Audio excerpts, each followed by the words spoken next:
राज कपूर साहब की एक फिल्म के जो है गाने के दो लाइन है, अपने लिए जिए तो क्या जिए, ए दिल तू जी ले जमाने के लिए।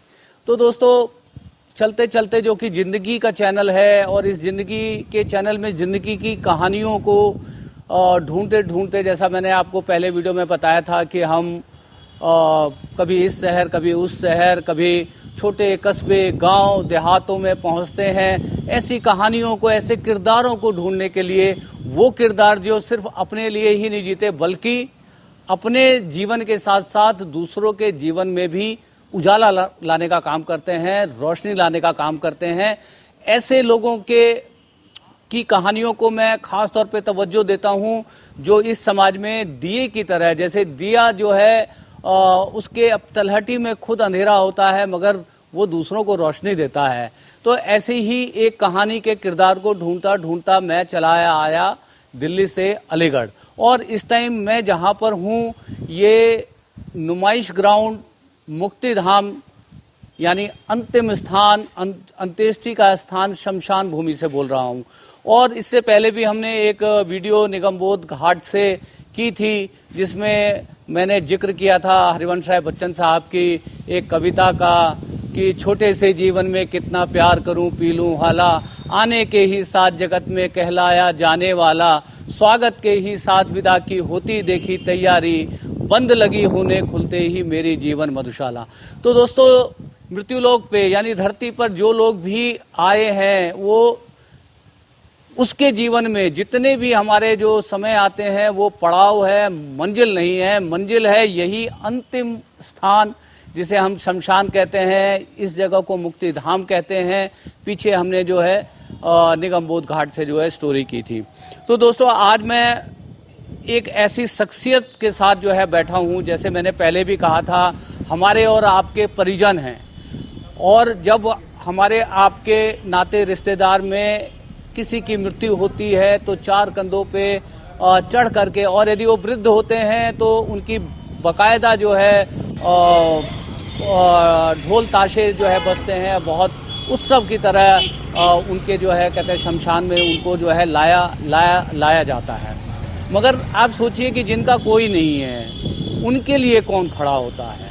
जिनके अपने परिजन नहीं हैं, अनाथ हैं, लावारिस हैं, या किसी ऐसी परिस्थिति में उनकी मृत्यु होती है जहां पर उनके परिजनों को पता ही नहीं चलता कि उनका कोई अपना जो इस दुनिया में था अब नहीं रहा। तो ऐसे जो शव हैं, ऐसे जो देह है, जो जिनका देहावसान हो जाता है, ऐसे शवों का क्या होता है? ऐसे शवों को अंतिम संस्कार किस तरह से हो पाता है? वो कौन लोग हैं जो समाज में आगे निकल करके इस काम को जो है करने के लिए आते हैं? तो ऐसे ही दिल्ली की एक शख्सियत का पहले आपको बताया था, पूजा शर्मा की कहानी आपको सुनाई थी। तो वैसे ही एक किरदार यहाँ अलीगढ़ में, उनको मैं ढूंढता ढूंढता आ गया हूँ और आपको मिलवाता हूँ उनसे, और उनकी ही जुबानी उनकी कहानी सुनेंगे कि उनके जीवन में ये टर्निंग पॉइंट किस तरह से आया, क्या हुआ, किस चीज़ ने उनको जो है ये इस काम के लिए प्रेरित किया, और आज किस तरह से जो है वो इस मानवता के लिए जो कार्य कर रहे हैं, ये पावन पुनीत पवित्र कार्य जो कर रहे हैं, जो कोई नहीं करना चाहता। और जैसा पहले भी कहा था कि जहाँ कोई नहीं आना चाहता, अंत में सबको वहीं आना है। ये वही शमशान है, उसी शमशान में खड़ा हूँ और आपको मिलाता हूँ विष्णु कुमार उर्फ बंटी जी से। मानवकार संस्था पिछले 25 सालों से निरंतर लावारिस शवों को उनके धर्म के अनुसार अंतिम संस्कार करती है। अब तक 6000 शवों का अंतिम संस्कार कर चुकी है। और मैं आपको बता दूं कि मानवकार संस्था को जो पहला शव मिला लावारिस, वो मुस्लिम धर्म का ही था।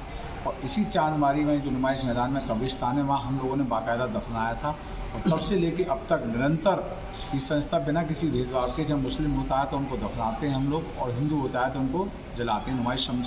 नुमाइश मैदान एक ऐसी पवित्र भूमि है जहाँ की गंगा जमनी तहजीब का जब मेला भी लगता है तो वहीं हिंदू और मुस्लिम दोनों धर्मों के अंतिम पड़ाव भी हैं। जहाँ नुमाइश में शमशान गृह भी मौजूद है तो वहीं कब्रिस्तान भी मौजूद है। और दोनों जगह हम लोग बिना भेदभाव के जहाँ जिस धर्म की हमें लावारिस डेड बॉडी मिलती है उनका हम अंतिम संस्कार करते हैं।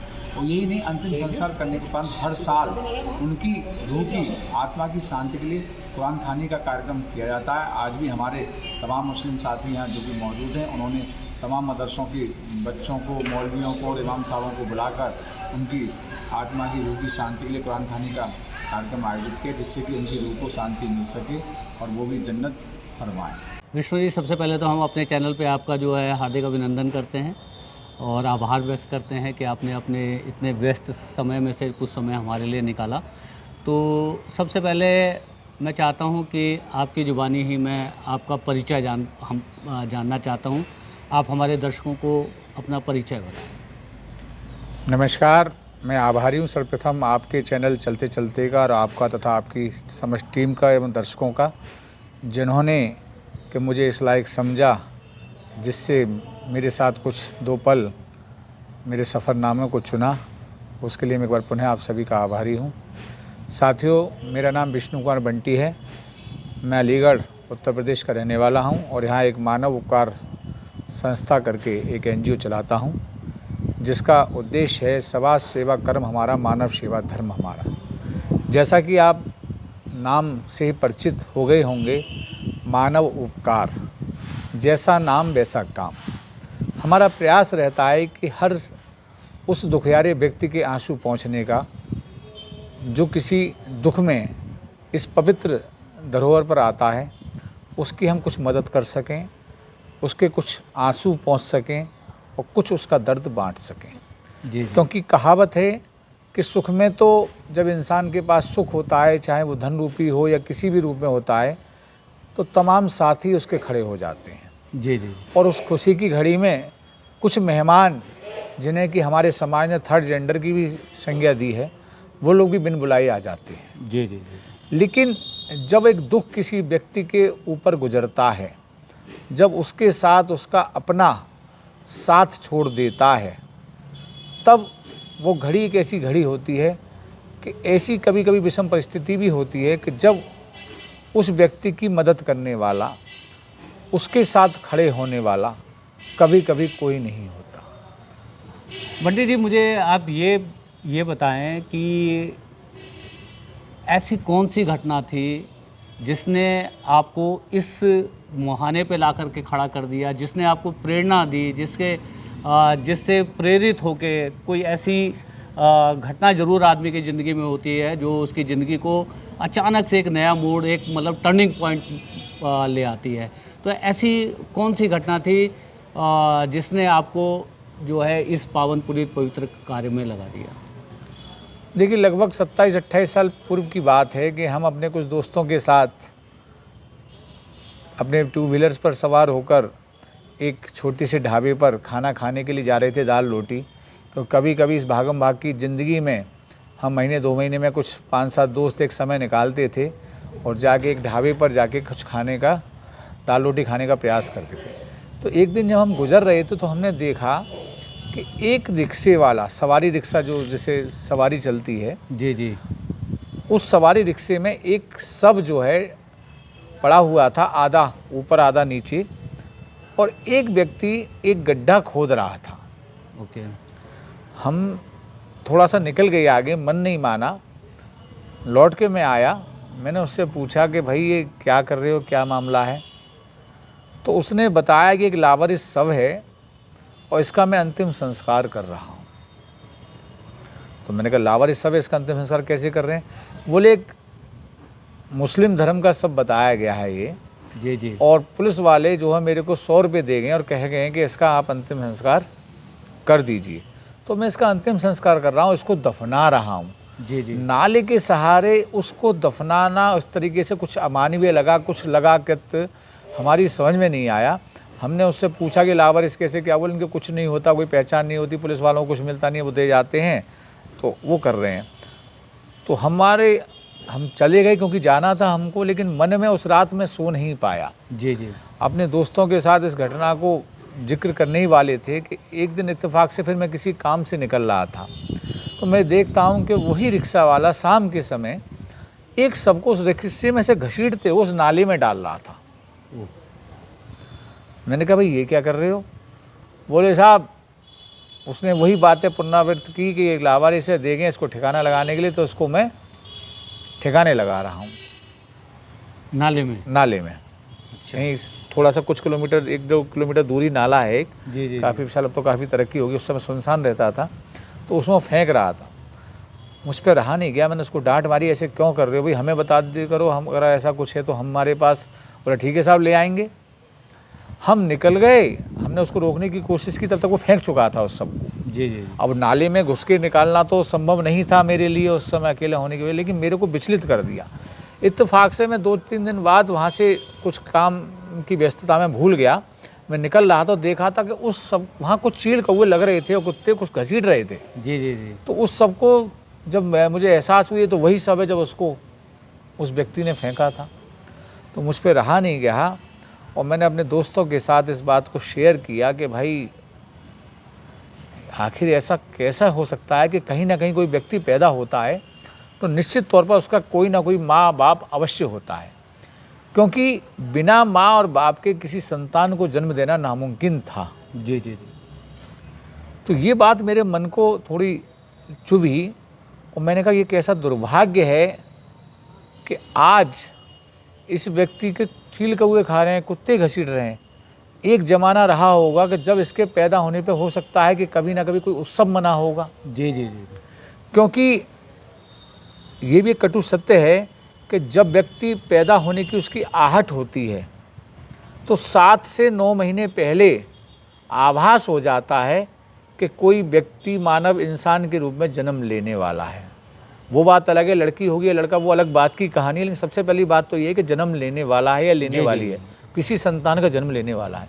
और 7 से 9 महीने पहले उसके परिवारजन, उसके माता पिता हों, रिश्तेदार हों या कैसे भी लोग हों, कुछ ना कुछ हर्षोल्लास उमंगें उनके मन में बहुत सारे रस्म रिवाज होते हैं होते हैं, जिनमें से एक गोद भराई होती है, जिसमें गोद भराई भी होती है, बेबी शावर का भी नाम जिसे आप दे दिया गया है। और ये परंपरा अब से नहीं चल रही, ये तो हमारे द्वापर युग से चल रही, क्या सनातन धर्म से मतलब लाखों वर्षों से चल रही है। द्वापर युग में भी इसका उल्लेख है कि जब भगवान श्री कृष्ण का जन्म होने वाला था तो कंस ने जब देवकी को और वसुदेव जी को उठा के बंद किया, तभी भविष्यवाणी हुई थी कि तेरा इनकी 8वीं संतान तेरा काल होगा। जी। तो ये पहले से ही पता चल जाता है कि इंसान जन्म लेने वाला है, तो तभी से कितना उसका दुख या दर्द या खुशी या उल्लास मनाना प्रारंभ कर दिया था। लेकिन जब एक इंसान मरता है तो उसका आभास नहीं होता। कब कौन इंसान, आज तमाम आप देखेंगे कि अच्छा वाला छोटे छोटे बच्चों को, बुजुर्गों को, जवानों को, कभी को किसको हंसते खेलते हार्ट अटैक हो जाता है और पल भर में ही ज़िंदगी निकल जाती है, तो कोई पता नहीं चलता। जी। तो जब आदमी मरता है तो उसके साथ ऐसा अन्याय, ऐसा लापरवाही, आखिर उसके लिए कहीं ना कहीं हम लोग भी तो दोषी हैं ना। बिल्कुल, समाज के तौर पे हम बिल्कुल जो है दोषी हैं। तो मैं सबसे पहले आप मुझे बंटी जी ये बताइए कि ये जो आपने जो काम शुरू किया था आगे बढ़ कर के, और जिसकी प्रेरणा का स्रोत भी आपने हमें बताया, कौन से सन से स्टार्ट किया? ये वर्ष 1999 की बात है कि जब मैंने अपने साथ साथियों के साथ मिलकर एक चर्चा की और चर्चा के उपरांत हमने प्रयास किया कि हम एक ऐसा कोई कार्य करें जिससे कि इनको मुक्ति मिल सके, जिनका विधिवत अंतिम संस्कार हो सके। जी। कम से कम उनको चील कौवे कुत्ते ना घसीटें, उनकी बेकदरी ना हो, उनकी सदगति हो, उनकी आत्मा को शांति मिले। जी। तो इस कड़ी में हमने अपने दोस्तों के साथ विचार विमर्श किया और विचार विमर्श करने के उपरांत हमने प्रयास किया कि हम इनके लिए कुछ करेंगे जी। लेकिन कुछ व्यस्तता के चलते या कुछ नासमझी के कारण हमको नहीं पता था कि कैसे क्या कानूनी प्रक्रिया होगी, क्या होगा। तो हम लोग कुछ महीने इसी चर्चा में 98 से 99 के बीच में कुछ गुजर गए। जी। तो फिर एक दिन क्या होता है कि 99 में एक अलीगढ़ के में एक एसएसपी बीके मौर्य जी यहाँ आए और उन्होंने, जब कोई ऑफिसर आता तो उनसे उनकी प्राथमिकताएं पूछी जाती हैं। जी। तमाम पत्रकार साथी पूछते हैं कि आप इस शहर के लिए क्या करना चाहते हैं, क्या कुछ नया करना चाहते हैं। तो उनका एक संदेश हमने एक समाचार पत्रों के माध्यम से पढ़ा कि मैं चाहता हूं कि अलीगढ़ में कोई संस्था ऐसी बने जो कि लावारिस समूह का अंतिम संस्कार कर सके।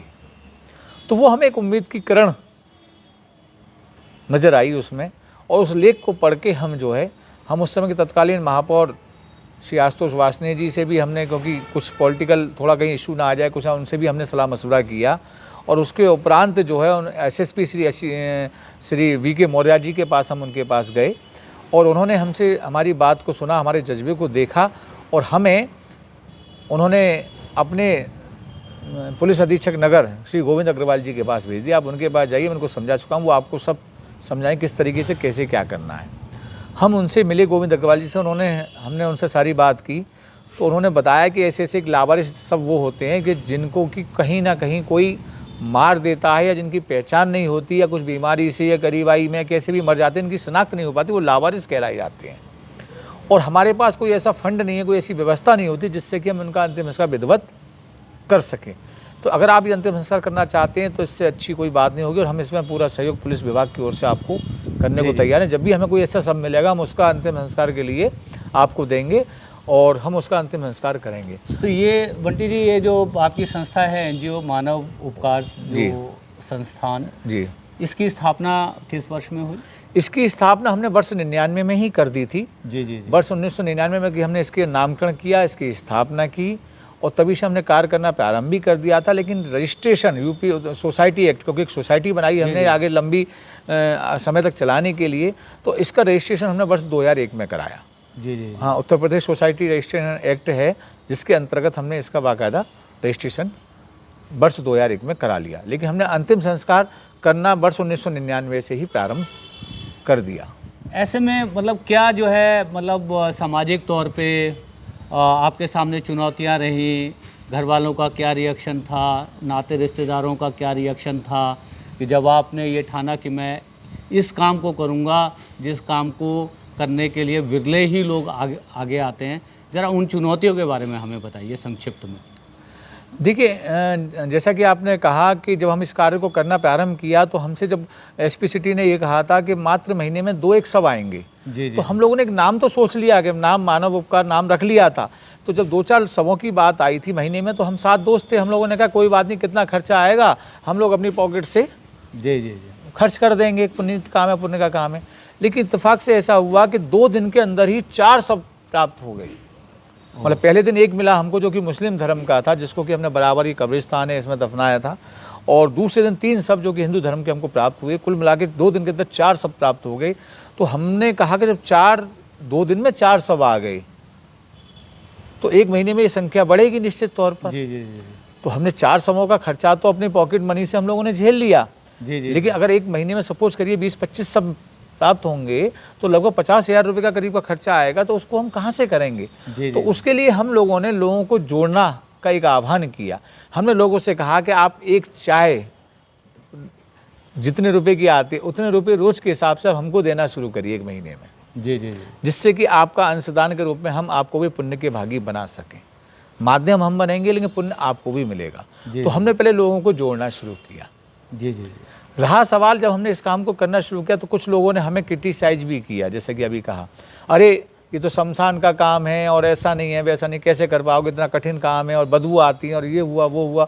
और निश्चित तौर पे ऐसा हुआ क्योंकि जब उस समय संसाधन ना होने के कारण नहीं लवारिस मैं थोड़ा सा सॉरी आपको रोक रहा हूँ, क्योंकि जो लवारिस शव जो आते हैं बहुत सारे शवों की स्थिति बहुत खराब होती है। हाँ हाँ, कई बार डिकम्पोज हो जाते हैं, जो अंग विक्षत हो जाते हैं, तो वो सारी चीज़ें भी होती हैं। तो ऐसे ही हुआ। तो जो सब आते थे हमारे वो सड़ी गली अवस्था में आते थे, कोई जंगल में मार के फेंक गया, उस समय इतने साधन नहीं थे, उनकी जल्दी शिनाख्त नहीं हो पाती थी पुलिस के पास भी पब्लिक के पास भी, तो उनमें से बहुत स्मेल आती। हम लोगों ने मुँह पर कपड़ा बांध के, कुछ समय मास्क का भी इतना चलन नहीं था। जी जी, तो हम लोगों ने कपड़े बांध के, गमछा को लपेट के और कपड़े बांध के तब हम उनको उठाते थे, उनका क्रिमेशन करते थे। तो जब हमने करना शुरू किया तो हमारे दूसरे दिन ही जब हम 7 साथी थे तो 7 साथियों में से भी हमारे 4-5 साथी बीमार पड़ गए।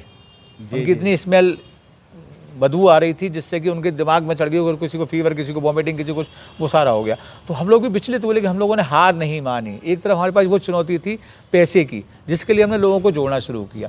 दूसरी चुनौती हमारे पास ये आई कि हमारे रिश्ते नाते, अड़ोसी पड़ोसी या जो जानने वाले कुछ लोग थे घर वाले, उन लोगों ने कहा कि अरे भाई सनातन धर्म में हमारे, क्योंकि मैं भी एक हिंदू धर्म से ताल्लुकात रखता था, तो हमारे यहाँ कहावत है कि जब किसी मृतक को छूते हैं मित्र सबको जी जी या उसकी अंत्येष्टि में सम्मिलित होते हैं तो स्नान करना पड़ता है और तमाम प्रक्रियाओं से गुजरना पड़ता है, नीम की दातून और ये सब जो पुरानी परंपराएं चली आ रही थी, तो उस कड़ी में ऐसा कैसे करेंगे, सारा होगा उस तरीके से कितनी बार करेंगे अगर दिन में 6-6 शव हाँ, अगर दिन में जाना होगा आना होगा, रोज जाएंगे, रोज कैसे मौसम में ठंड में कैसे नहाएंगे, जाड़ में बरसात, तो उस वो दिक्कतें ये भी सारी की सारी आई।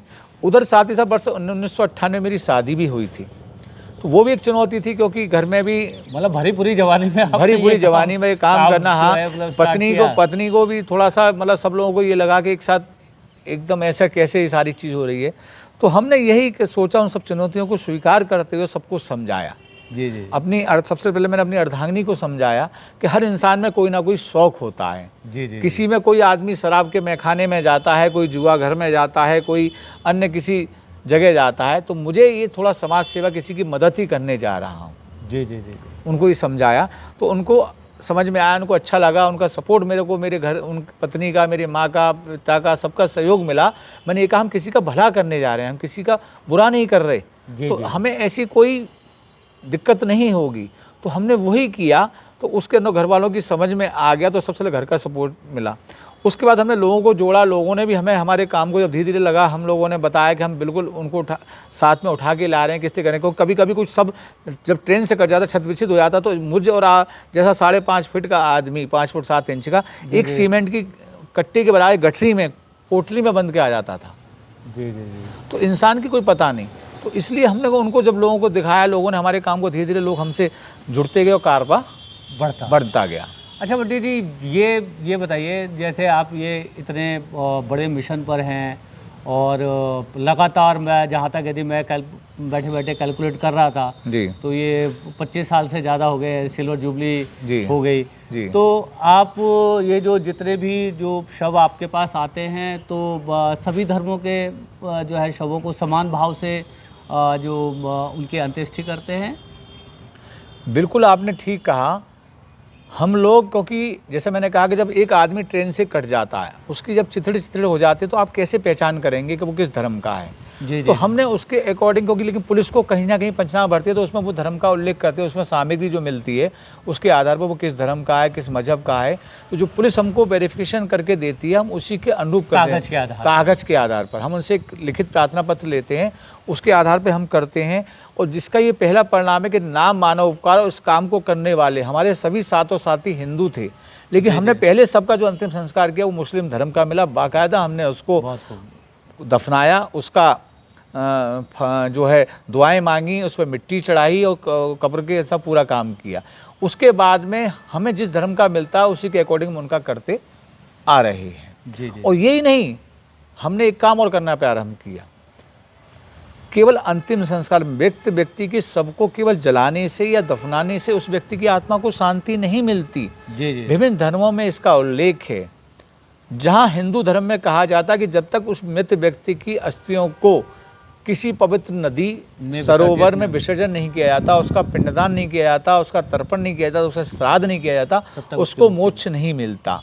उसी प्रकार मुस्लिम धर्म में भी खानी नहीं कराई जाती है, तब तक उसको शांति नहीं मिल पाती रूह को। जी जी जी। तो हम बाकायदा दोनों काम करते हैं। जहाँ मृत प्रत्येक वर्ष हम लोग जो है नुमाइश मस्जिद में ही कुरान खानी करते हैं, जिससे कि उनका रूह को शांति मिल सके। हाँ, वहीं हिंदू धर्म के अनुसार हम प्रत्येक वर्ष, हमें गर्व है कि अब तक हम जहाँ अपने लोगों के लिए, आज लोगों के इस भौतिकवादी युग में लोगों के पास समय नहीं है, हम कभी कभी समाचार पत्रों में पढ़ते हैं, चैनलों पे देखते हैं आप लोगों के पर कि कोई अमेरिका से, कोई कहीं से, उसने वहीं से कह दिया आप कर दीजिए, आने का समय नहीं है अपने उन परिजनों के लिए, उन प्रियजनों के लिए जिन्होंने उनके खून का रिश्ता है। मैं 2 मिनट के लिए खाली बंटी जी, मैं यहाँ पे उल्लेख करना चाहूँगा कि दोस्तों बताना चाहता हूँ, मैंने पहले भी कहीं पे इस बात का जिक्र किया था कि आपकी जो प्रतिष्ठा है या जीवन में जो आपने कमाया है, वो आपकी जो है शमशान की अंतिम यात्रा में कितने लोग आपके साथ आए, उसी से उसकी जो है ख्याति का अंदाज़ा लगता है। मैं यहाँ पे जिक्र करना चाहता हूँ सहारा श्री सुब्रत रॉय का।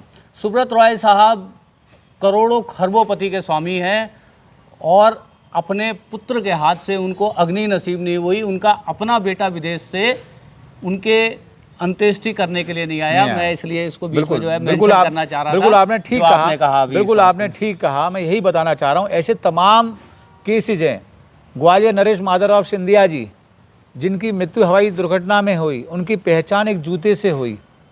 जी जी जी पूर्व प्रधानमंत्री राजीव गांधी जी, बेशक मालूम है, लेकिन उनके भी चिथड़े चिथड़े हो गए। जी बिल्कुल सही कह रहे हैं आप।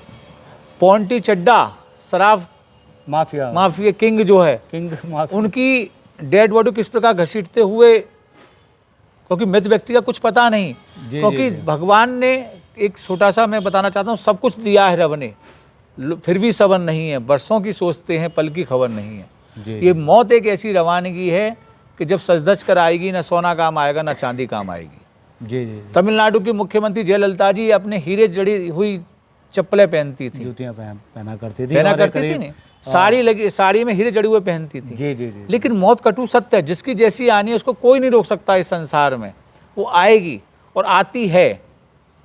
तो उनके लिए एक यही एक सबसे अच्छा रास्ता होता है कि हर इंसान को कुछ ना कुछ नेकी करना चाहिए।